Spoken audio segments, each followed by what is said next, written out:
let's do this. All right, so this is your official welcome to our first Tech Slam of the year. We'll hopefully do another one in 2024, but if you've never been to a Tech Slam, let me explain to you the general kind of flow of it, what you can expect. The idea is kind of just like it sounds. It is short and sweet, and you get something really amazing, and you can hopefully leave here with a lot of really, really cool ideas. So it is not going deep into anything. It is like really just like, look how cool this is, in case you didn't know it. We have 14 different ed tech coaches from around the country and Brazil who are amazing and said that they are here for no other reason than just being awesome people who have cool ideas and they want to share it with other coaches. If you don't know who I am, again, I'm Kyle Nemus. I was a tech coach for a while in Jersey, and now I run the community programs over here at Quizizz, which is also super fun. All right, so first up, we have Eric Guise from New Jersey. He's going to be sharing a text generator. No, I'm sorry, that's Nikki. He's going to be sharing how to do some sort of recurring tasks in asynchronous tech coaching using Tech Blaze. Today is also his birthday, which is amazing. So happy birthday, Eric. Let me get my timer going. Birthday votes, everybody. All right, Eric, your 2-minute timer begins now. All right, my tool is called TextBlaze. It's an extension. Go over to Google Chrome Store, download TextBlaze. In here, you're going to have the dashboard, and I have it laid out as my podcast, my tech coaching duties, my teacher usages, and some other projects that I have going on. So when you're in here, you can basically, what this does is it's going to auto respond to you when you use shortcuts. And I'm going to show you how this works. In my tech coaches duty list here that I have, I'm going to make a new snippet. And in here, I could put any type of text that I want. I can call it a new snippet, whatever I want. I'm just going to put Google. And then over here, you give it a shortcut. So I'm going to do I'm going to say SGO, because I often have to remind teachers about their SGOs and the cutoff date. So I would put the SGO due date down here, and then I have it. And anytime that you go into a Google Doc or anywhere that you could add text, and you have this extension running, so it's up here on my bar, you can use this. And I'm going to show you some of the usages that I use it for. So the first one is canned comments. I'm a science teacher. So if I get this hypothesis from a student, I might give them a little comment here. So I'm going to add comment. And in here, my shortcut is hypothesis. All right, and when I do that, this was what I had in my TextBlaze template, which I could give them a little comment there. So it's a lot of feedback. In that, I give them a video that they can also use as a resource on how to write a good hypothesis. Yeah, 10 seconds. All right. Another usage for it could be reoccurring Twitter tweets. If you need to do different hashtags, you go up to the top here. You could go and here's my hashtag list, and I could put those in there, and it's automatically going to put it up there. There's several other uses you could use, but that's my tool. Awesome. Thanks, Eric. All right. So again, hopefully you saw this. I should have said this right from the beginning too. This whole thing is going to be recorded, and we're going to send this out to all of you as well. So just in case you're like frantically writing down notes or whatever it is, like we'll send this out to you. Eric, good job. In the chat, again, feel free always to send them questions or even just like way to crush it, Eric. Happy birthday, Eric. Whatever you want to send to him. Thank you. All right, next up is Nikki Jones from Virginia, and she's going to be doing a text generator using Adobe AI. So Nikki, let me know when you're ready, and I'll hit the start button. I am ready.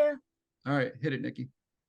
All right, so I just want to say welcome. My name is Nikki Jones, and we are going to talk about AI generative text fill. All of these images were created with that in mind. I have a little bonus point in here for my friend Eric. So happy birthday, Eric. I snuck that in there last minute, but basically what you are able to do is start from scratch any text. So this is like a first grade example. They're learning the cycles of the season, and maybe I just have these pre-written text in here, and it's not really that exciting. But with the generative text fill, it's a great way for them to demonstrate an understanding of that different season, as well as get some really fun AI in there. So for winter, I'm going to try to zoom in and out because it's better if you can see. So let's click on winter. Over here on the left, it's going to come up for text effects.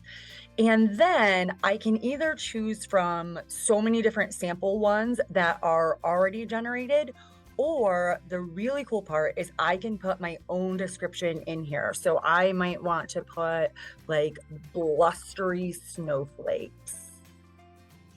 I'm going to search it up. It takes just a second, and then all of my results are going to come down here. Sometimes our school Wi-Fi is a little bit slow, so we are going to cross our fingers and hope that it generates, but I can also change the style. So I can have a realistic looking winter snowstorm happening. I can have it embellished. I can look like a pencil sketch neon, or it can be colorful. So these are going to pop up, and I'm going to be honest, I did not do this ahead of time. So this is not what I was thinking that snow was going to look like. So I will just start over there and maybe change it to snow.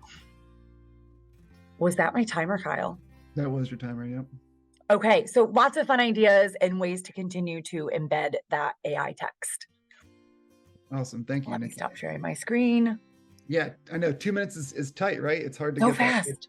It's so fast. But again, people see it, they get the idea, you can generate text, it's super cool. Like that's the whole point, is plant the seed for these text slams. Awesome. Thank you, Nikki. Again, send her any questions, any love you want to send her. Next up, we have Megan Marcum from Kentucky, who's going to be sharing BRISK teaching, which is a feedback in Google Docs sort of tool. Megan, are you ready? Yes. Hit it. Can you see my screen? Yes. All right. So BRISK teaching is an extension. Go to the Chrome Web Store and get it. And I think AI should help me do the parts of my job that I don't like. So I like making lessons. I prefer to make my own assessments. But what I don't like about teaching is grading. So when you install the BRISK teaching extension, it actually does a few different things, like it's a text leveler and all that stuff. I'm only going to show you the feedback part because it blew my mind. So I'm on a student sample. One of my little third graders from like 15 years ago, she's a senior now, wrote this little wax museum presentation on Lucille Ball. My BRISK extension hangs out down here. And I'm going to click give feedback. I can specify stuff, but all I'm going to do is give it a grade level. She was in third grade, and watch this. It's going to give her what she did well on, what she needs to grow in, and wonderings it has where she can go and find more research and make her writing better. It would take me hours to do this on every kid's paper. Now, it does it itself. Every time I've run this, it's exactly what I would say to her. You can see it generating over here. And then you've got editing options, copying options, and then an insert button where you can insert it straight into their document. So it looks like you gave them that feedback. So look at these wonderings, like this is further research she can go find. This is what she needs to improve on, maybe something she left out, and then a good thing she did. Exactly what we're supposed to do with feedback, but now it's done for you. Are you wrapping up 30 seconds early? You got it. That's right. She said I only need a minute and a half to show you this. Okay. Awesome. Thank you, Megan. Same thing. Send her some questions, send her some love. I'm going to put in the chat now, I should have done this earlier too. I'm going to put the agenda of all the things that are happening today, so you can kind of see the lineup of what's going on today. I feel like, I know for myself, I like to know what's coming at me.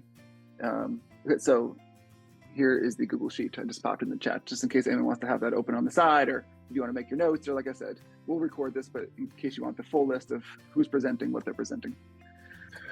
All right, Megan, thank you very much.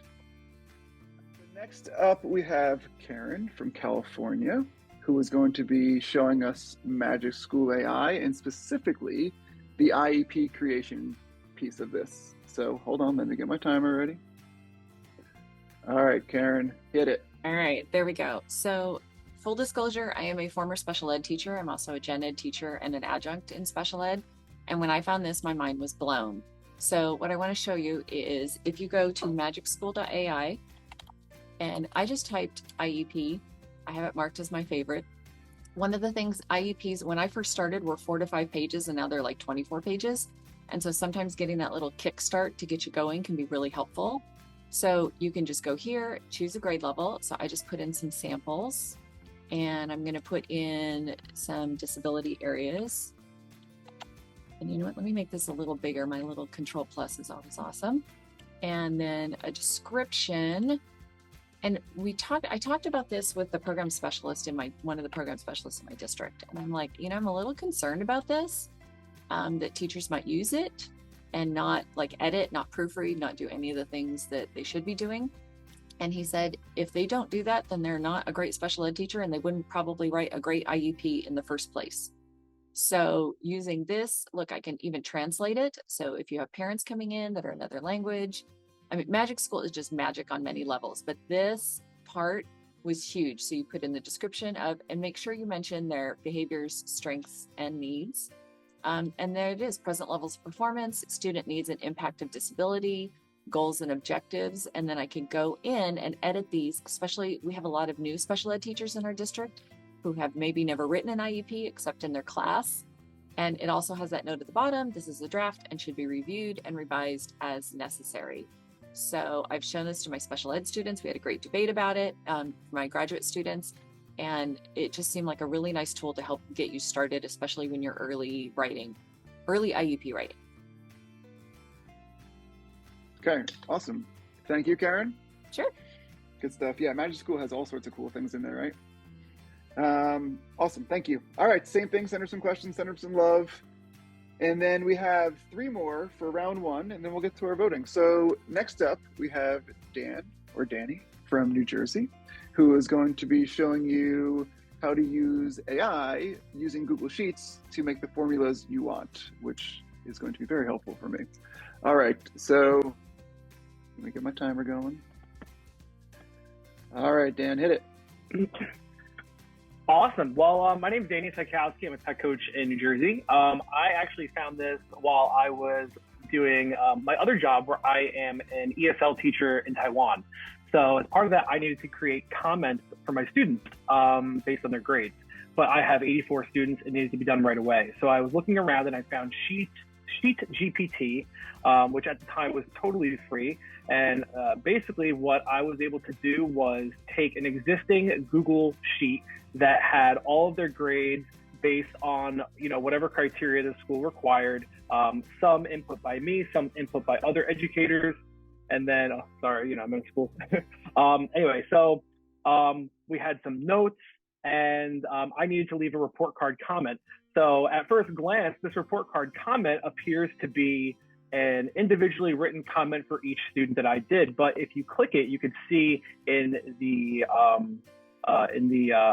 function bar that it's actually a script. It's a GPT script based on this GPT for Google Sheets. This is actually a sheet extension that you can get just by going to extensions, click on add-ons, and you can look for it. It's super easy. There is really detailed instructions on how to do it. So what I specifically wrote was the previous cell is a comment from a fall report card. Assume the student has improved. Write them a positive comment for the spring semester. Include their name from this cell. And I wrote it, pressed enter, and it automatically generated all of these individual comments. Now, whether this is ethical or not, that's not for me to decide. That's for you to decide as a teacher. I took the easy way, but really cool way to use AI. Thank you for your time, everybody. Awesome, thank you, Danny. Yeah, I mean, that's going to be the AI disclaimer for everything, right? Like has a lot of benefits. You all do whatever you want with it, and obviously be careful and all that. So very, very cool. Thanks. All right, same thing. Send them some love, send them some questions in the chat. Next up, we have Stephanie Howell from Ohio, who is actually doing something on Quizizz, which is awesome. But again, I won't persuade anyone in any direction. So Stephanie Howell, 2 minutes, creating a quiz from a YouTube video using Quizizz. Hit it. All right, so right here, what I want my students to be able to do is watch, play, and then reflect. Because sometimes when it comes to AI, we just can't have our students using AI just to kind of learn from it or quiz. We've got to have a learning process in place in order for that to happen. So the first thing I have to do is I want my students to watch a video. So right here is a video that I want my students to watch. I'm going to go ahead and copy this URL. Then I'm going to go back over to my Cami and I'm going to hit add media. I'm going to insert that YouTube video. My students are going to watch this video first. After they watch this video, I am now going to go over to Quizizz. And once I'm in Quizizz, I can go to create with YouTube. I'm going to hit upload link and I'm going to paste my link right in. And then generate questions. As soon as I do this, it's going to generate questions that I didn't even have to think of. And again, all I have to do is wait, which I've done.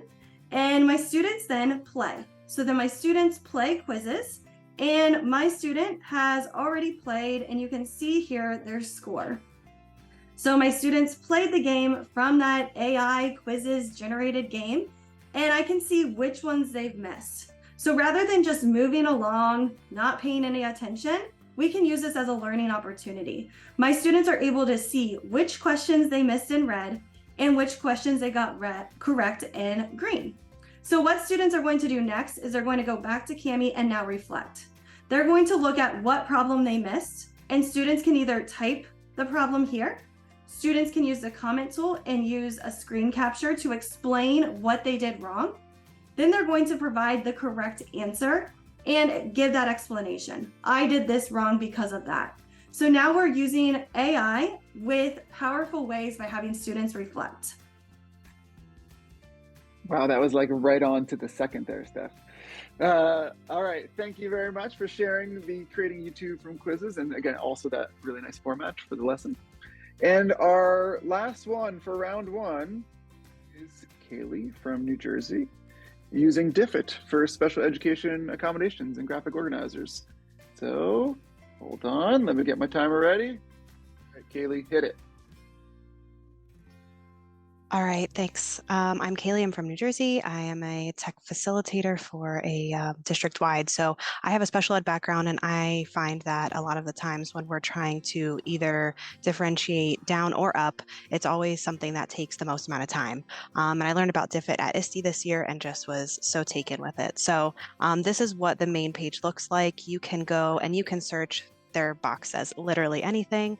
You could choose an article or a video URL, or you can use any text or excerpt, and that can be something that you already have written, or it can be a file that you upload either from your computer or your drive. And each of these items is going to tell you that you can translate it into a variety of languages that they have, and you can pick what reading level that you would like it to be. So what I did is I chose a passage and I searched the literally anything, and I typed in 13 colonies. And I chose 5th grade because that was the grade that I was working with this time. And it went and it created this passage for me. I can choose to go ahead and edit it if I would like it to be changed at all. I can have it show me the sources. I can have it show me a summary, key vocabulary, and all of these questions. But this is not even the best part. When you click export and share, it gives you a variety of options on how you would like this information to be exported and utilized. And as a special ed teacher, I always gravitate towards like a bubble map or some type of interactive organizer. And so what I did was I clicked the bubble map interactive, and what it showed me is a full slide deck. I have 26 slides here. The first slide gives me the teacher instructions, and then each following slide is some piece of interactivity. So I have an organizer with the clear instructions on the side to, take the passage in the summary and kind of give me the pieces on the side. There is an area for reviewing vocabulary. There's an area for reading and taking notes. I can use multiple choice questions. I can do open-ended questions. And then at the end here, there's additional engagement slides. So if you wanted to facilitate this in the classroom, there's like prompts for turning and talking to your partner about the most interesting thing you've learned, or standing and sharing. And that is Diffit. Awesome. Thank you very much, Kaylee. We did have a comment in the chat just about like free versus paid, which is always the conversation, I think, for any kind of one of these tools. So I'll at least say for round 2, folks, if you're able to say like what's free and paid, just to let the tech coaches know, I think that's really important. And if you folks who already went, if you want to throw in the chat like, hey, it's all free, or if it, whatever freemium, just to let people know, because the reality is that is going to be part of the conversation. As a tech coach, you all know like what you're going to push to your teachers. A lot of times, free stuff is going to be what you push. So awesome. All right. So that is round one. So what I'm going to do right now is I'm going to throw the Google form in the chat, and you're going to see all 7 of the titles along with the presenter. I think I put it in order. I might have switched it up because Eric changed, but it's pretty close. And your job, attendees, I'm going to ask you presenters to not vote, but your job, attendees, is to pick either 1 or maximum 2 that you thought are just like, this is absolutely what I'm going to bring to my teachers, or something you're going to use yourself. So we're going to call this like halftime. We'll give you a chance to vote, take a 2-minute breather, and then get into round 2. All right. And the winner, one, as voted on by the people, is Feedback in Google Docs with BRISK Teaching, Megan Marcum. Congratulations, you are the winner of round 1 of our Tech Slam. Way to bring a good celebratory dance. Awesome. All right, so now round 2 is exactly the same. We'll have 7 folks sharing 7 things, and same thing, we'll vote at the end. Okay, there we go. Okay, so I'm sharing my screen. Hopefully you guys can see it. Please let me know if you cannot. So I'm going to talk about Canva and using their AI image generator, as well as checking the accessibility, because we know that accessibility is important for everyone. So it doesn't matter what design you use, you can go to the element section on the left-hand side. There is an AI image generator. So we're gonna go ahead and click on that. I've already started one, but I'm going to go back. So it'll give you a text box where you can try an example, or you can type in your own example, right? So I'm looking for a Hispanic girl sitting on a park bench eating a chocolate ice cream cone that is melting, and she looks sad. So I want to see what AI creates for me. The video option is not available in the United States yet, but it should be coming soon. So once you get this, and this is working, I have like 1,000 tabs open, so it might be going super slow. Hopefully it'll go. Okay, so here's one that I really, really like. It will generate options for you, and then you can also, throw them into any design that you want. I can also regenerate again if for some reason I didn't like any of those images, but let's just say that I did, and I wanted to add an accessibility feature to it. If I click on the 3 little dots, once I've chosen on the image or the text, down here in your menu, it says alternative text. So alternative text is accessibility for those who are either blind, they can't see very well, maybe there's some other sort of issue going on that you'll need that alternative text being read to them. So the cool thing is it has magic write, which it'll suggest for you text that you can use. So we all know that we're kind of busy, very, very busy. And when we are creating things, that is sometimes hard for us. So that is how you use the accessibility feature. Now, if you have an image or a design that you're currently working on and you want to make sure that the accessibility is good, so like for instance, this poster I'm creating for my school, you can always go up to the file option up at the very top, click view settings, and check design accessibility, and it'll show up for you on the right hand side. You'll get a green check mark if you're good. If not, it'll show you the issues that you might have using these blue little dots. Hopefully you liked it and that helps. Thank you, Brittany.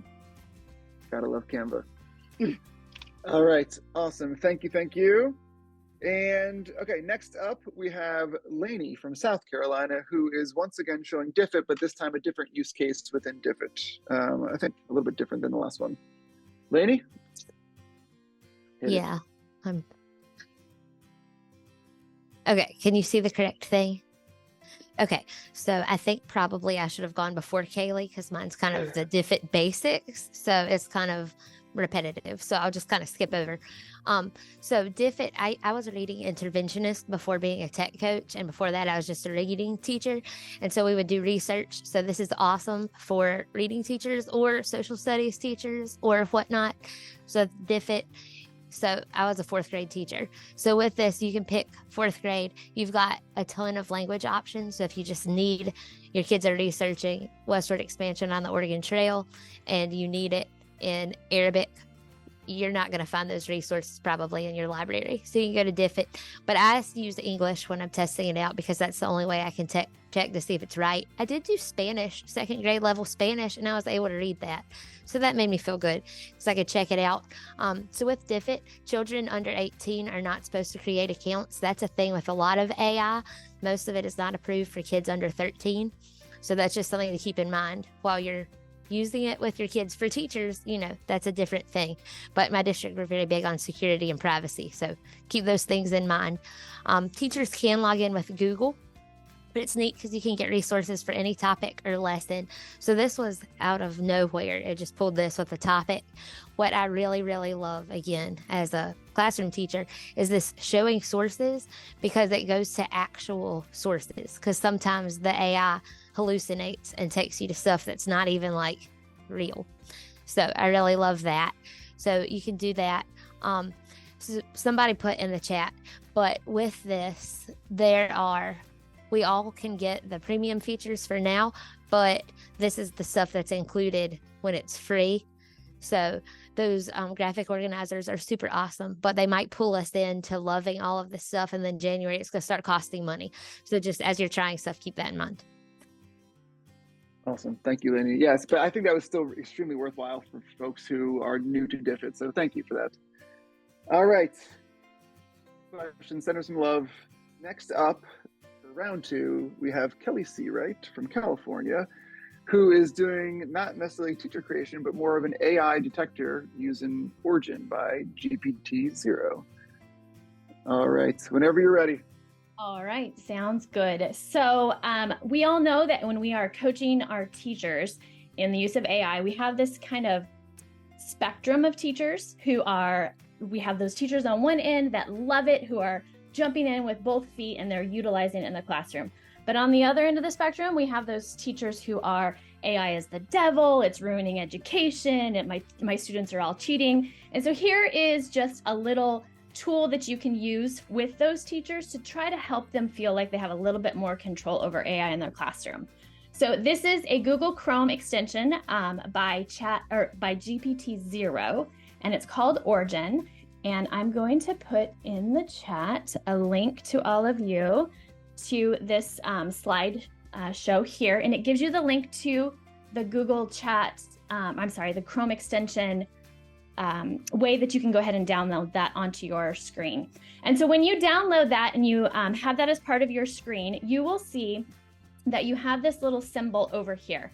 This symbol can obviously be moved around on your screen, but that is what teachers can use to check whatever they're seeing on their screen. They can check to see if there is use of AI. So let's say that I have this paper that I'm grading. I'm wondering, is this written by AI? I click this, I paste it here, and I can check to see if that is written by a human or if that is written by AI. And so this tells you that it is likely to be written by a human. If it comes back and it says it's like 47% written, written by AI, you can then click the button to actually see the highlighted sentences that it is suggesting that might be written by AI. You can also use that. So you can use that. This here would be comparable to a PDF. You can use that on web pages as well. So let's say you want to check the entire thing. So not only can you, I'm already done. It's okay. You can wrap it up. It's okay. Quick thing. The other thing that I love is this part here. You know that when you use AI, you are starting a conversation with students and what is okay and what is not. Right up here, this little button up here is added, and I know that there was 1,399 edits on this doc, and so it's pretty likely that was not written by AI, but that was actually written by a student. So that's a really fast, quick, easy way for teachers to check that. So there you are. Thank you, Kelly. All right, as always, send her some love, send her some questions. All right, next up we have Amanda, who's doing AI snapshots from AI EDU. Amanda, you should have the ability to share your screen. I just kind of modified that, so let me know whenever you're ready. Okay, hopefully you can hear me and see the correct screen. Are you guys looking at the AI snapshots? Okay, cool. Thanks, Rayleigh. So hi, I'm Amanda Gornick. I, like Lainey, am a former interventionist turned coach. So I'm actually a literacy coach for high school. So I dabble in tech. I work for a cyber school, but I'm not a tech coach per se, like some of you fantastic people that I love learning from. So anyway, this is a resource for starting that conversation about AI in our content classes. So it's called AI Snapshots. I'll give you the link to their website where you can download this slide deck, but also a lot of other materials. Don't do it yet, though. I'll show you some of what they have. So what this slide deck is 180 warm-up activities to use in content classes. So for instance, I coach a lot of English teachers, and they were really worried about, you know, the good and the bad ways to use AI, right? And they were really focused on the negative ways. And, you know, with our students, what I'm finding is a lot of them are impacted by this stuff. So we wanted to have some ways to start the conversation. So these are 5-minute warm-ups. They are just for getting a basic understanding of AI and then delving into some of the ethical ideas and concerns and some of the complexities of AI within our content. So each activity has 2 slides. It has the intro, the discussion part, and then it has, I'm on one slide, and then it has the answer key. So what I have found is this is really helpful for teachers also as they're developing their understanding of this as well. So along with students, okay, they're learning too, right, about this. So it's things that maybe they hadn't considered before. I have 10 seconds left, so I'll give you an example real quick. We used one where so there are different ways you can use it as far as, you know, a whole class discussion, journaling, or think, pair, share. So there are lots of great activities. Definitely click through, and I really appreciate the opportunity to share. Please reach out if you have any questions. So there's one example of Twitch having trouble with trolls. And that resonates with so many of my high school students right now. Like they are experiencing AI in different ways in their world. And this kind of brings in, oh, okay, yeah, it makes it relevant to them. So they're very motivated to participate in these discussions. So we can then work our language into this as well. And it gives you, so teachers aren't without a guide. It gives them, you know, questions and answers to talk about. So thanks so much. I appreciate it. All right. Thank you, Amanda. Very, very nice. All right. Same thing. Send her some love, send her some questions, whatever you want to send her. And then we are down to our final 3. We have Brent, who's going to do Curipod, Rebecca going to do Quizizz AI, and Crystal's going to bring us home with some chat GPT. But right now, we have Brent from Texas, who's going to, in 2 minutes, show you his favorite thing you can do with lesson creation in Curipod. Take it away.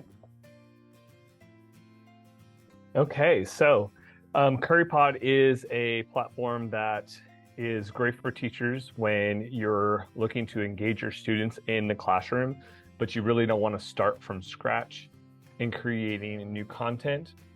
And so if you take a look at my screen, you can see that they have a lot of different generators. They have things like brain breaks, they have like would you rather, stuff like that. But if I'm really like, man, my kids are really having trouble with this concept, and I really want to try something new, I'm going to come to this great feature and do a full lesson. And AI is going to help me with that. So we've been working on habitats in class, and my students are really struggling. I really want to get them more engaged about habitats. So I choose my grade level, say I'm teaching 4th grade. You can put in, they always say the more specific, the better. So if I type in just habitats, obviously it's going to give me some generic content. We'll just do that for now. There is also a space for you to paste in your standard or your TEK or wherever objective you have. And then you click this nice little do magic. Anything that says magic obviously is nice because magic helps teachers save time, right? And it's going to generate slides and activities in Curipod that you can do. And it provides all of them here. It'll tell you what they are. Like for example, the first one is word cloud. If it just says slide, that just means it's informational. And then I can just add them as necessary. So maybe I want to add that one. I have complete control over all of this. This is an editable text box. It is locked in place, but I can type in it, so I can change what's inside the text box. I can change the images, I can change the backgrounds. You still have complete control over all of the features in terms of editing it with students. And I can pick and choose whatever I want. If I want to use this slide here, but maybe I just want to edit some of the information in it because it doesn't fully fit what we're doing in class, then I can do that.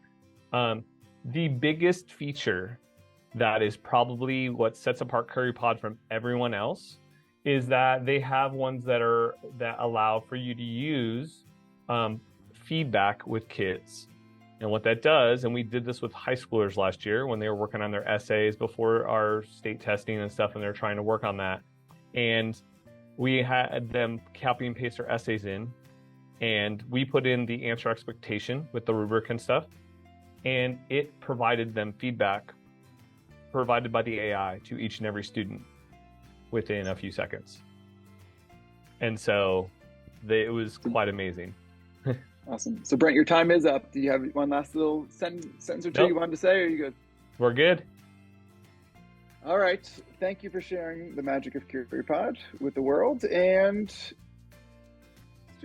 Rebecca Rios from Brazil is going to share we'll call it brand new still, came out a couple weeks ago, Quizizz Chrome extension.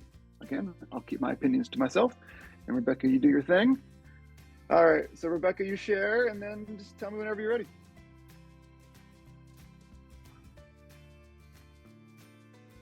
All right.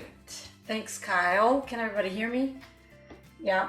I'm sharing my whole screen because I want to show you how exactly this works. So Brittany showed you guys how you can transform a YouTube video into a quiz going into Quizizz. But Quizizz wasn't happy with that, and they said, no, we need something that's gonna help teachers get things done even faster. So I'm gonna tell you today about the AI extension, the Chrome extension that Quizizz has now. So I'm showing you a website of text that shows your heart and circulatory system. And then there's so much information here. Oh, this would make a really good quiz. So I have my Chrome extension here. Hopefully you can see it. And then I click on generate quiz, and it automatically opens Quizizz and then creates the quiz for me. Hopefully it will do it in the time that I have here, but it creates generally 10 questions, all multiple choice until now, but you can then personalize it, change your questions, use the Quizizz enhancement features to make your quiz even better. But it gives you the first draft, the first part of your quiz, and voila, in less than 30 seconds, it generated a quiz from the website with our Chrome extension. That's it. Thank you, Kai. You got it. Thanks, Rebecca. All right, so Quizizz AI Chrome extension. Again, I'm going to just keep it to myself.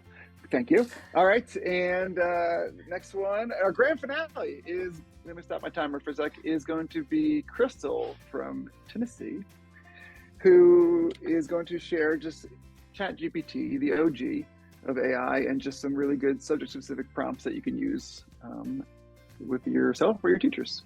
All right, so Crystal, I'm ready when you are. Hey, okay. Hey everyone, if you're anything like me, my teachers are always wanting subject-specific feedback, or PD, professional development. So they want to know, make it actually matter to them, especially our math teachers. I feel like sometimes they get left out of our professional development sessions. And so I've created these posters, infographics with ChatGPT prompts for math, because the teachers know about ChatGPT, but sometimes they sit down and they don't know what to type in. And so the idea of giving them the words, kind of engineering the prompts for them, has been super helpful. And I have these in my faculty lounges so that they can have them whenever they need them. So I wanted to share a few of them with you. So like math, write a 10 word problems with answers that require students to, solve quadratic equations. And I am secondary, so some of these are going to be more geared towards middle and high. Then you have English. They can create a fun writing prompt for this grade of students that requires them to demonstrate their knowledge of Romeo and Juliet. They could even, in English, they could create, how can I creatively teach students to write strong introductions and conclusions? Or write 2 short stories for this grade that will allow them to compare and contrast symbolism or irony. Then they could go to science teachers. They can suggest a science experiment or a project to show this grade of students how to do a particular concept or standard. Our CTE teachers are not being left out. A lot of times they have trouble kind of connecting to that academic world. And so they could have an article that's CTE specific and they could create ACT style questions. Our social studies teachers can, they can use the iPad to create visual representations. They can use a timeline activity, and then haven't left out our world language teachers. And I'm still working on our fine arts teachers. That's the last piece I have left, but our world language teachers, they can as well create some dialogue in a language. And so have the students to translate it. So that's it. All in ChatGPT. Awesome. All in ChatGPT. And so Crystal, you'll share that resource with me, right? So we can send it out to folks with that. Yes. Perfect. Awesome. Yes. Thank you. And that's it. That's our 14. Don't go anywhere yet, though. Okay, that's our 14 things we had. So the only thing left to do is, if you have not already done so, please say thank you, type to your people. Again, these coaches are not paid. They're not whatever. They are just literally amazing people who are here on their own time because they're just want to share what they know and have learned in all this. So that's the most important thing in all this is thank you again to our presenters. All right. The winner is, and I swear I'm not making this up, but it was the Quizizz Chrome extension. I swear I don't want to show the data because I don't want to show first, second, third, fourth, but Quizizz Chrome extension. So congratulations, Rebecca, for showing the new Quizizz AI Chrome extension. Thank you again, all our presenters. Thank you again for everyone coming here. Have a wonderful week, everyone. We'll send out the resources and the recording very soon. Thanks all.